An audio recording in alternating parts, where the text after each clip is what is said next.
Hey guys, Oran here with a quick review of the new Kanger NEBOX or NEBOX. Everybody calls it a different name. Let's first review what's in the package, and then we'll review the settings and the interface. So of course the unit itself, the actual box mod, it does not include a battery. Then some warranty cards, and of course the charger. This is a cotton and a kit with a little screwdriver for people that want to make their own atomizers. You do get a rebuildable atomizer, a replacement atomizer, and a mouthpiece. You don't have to use the actual kit to build your own mod. I also got a conflict battery and an element e-liquid.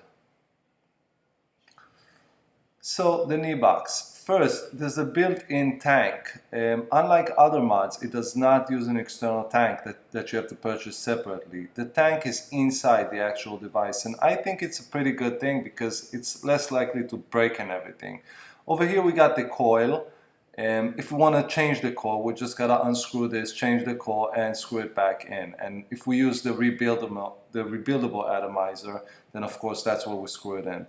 This is the actual tank, and you can see the pathway that goes all the way up to the mouthpiece. So we're gonna fill it up with liquid. We're gonna try not to get in anything to the mouthpiece. This is where the battery goes. It's also a simple screw in using a coin. You put the plus to the plus, screw it back in again with a coin.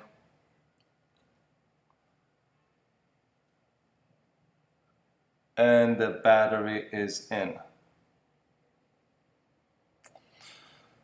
Next thing we need to do is fill it up with e-liquid. So as I said, I'm filling it up, but I'm trying not to get anything into the air path that goes all the way back to the mouthpiece. I'm trying to get it in between the glass side to the actual mouthpiece. I'll try to show you right here. I'm putting the dripper against the glass and then I'm squeezing it out. This way the liquid stays in the tank. And then there's a little display that you can see how much liquid you have. I'm going to prime the coil. The right way to do it is to drip 1 or 2 drops on either holes of the coil, and that would ensure that the liquid properly absorbs into the coil and the cotton doesn't burn. It's a good idea to do that with every box mod. Once we screw this back in, the machine is pretty much ready to use. We got liquid, we got battery, and we're all set. All we got to do is pop in the mouthpiece, and that's all.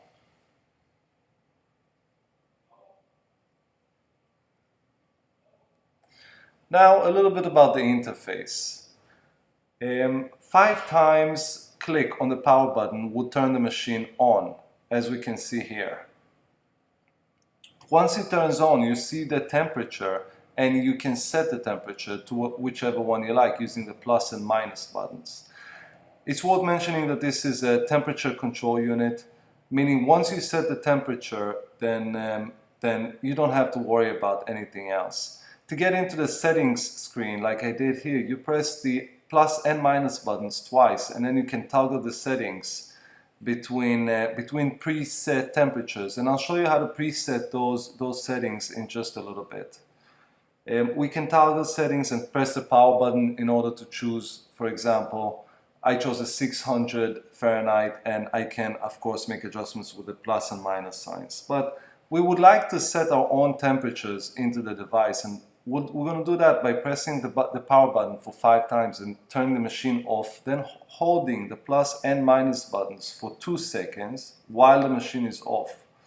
We hold the 2 buttons together, and here we got the same presets, but we can change them, we can set them. So the first one can be whatever we choose. The second one, I'm going to set it up for, let's say, 420 degrees. I'm going to leave it on 60 watts, although that is a lot. I found the best results to be between 25 and 45 watts. 60 watts is way too much for me, but for now I'm just going to leave it and toggle through the whole thing, the whole settings.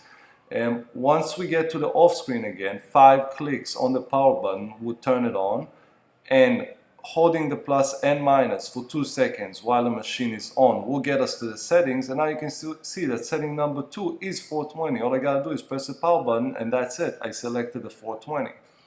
I found the optimal settings to be around 30 watts and 400 degrees Fahrenheit, although you can experiment and see what works for you.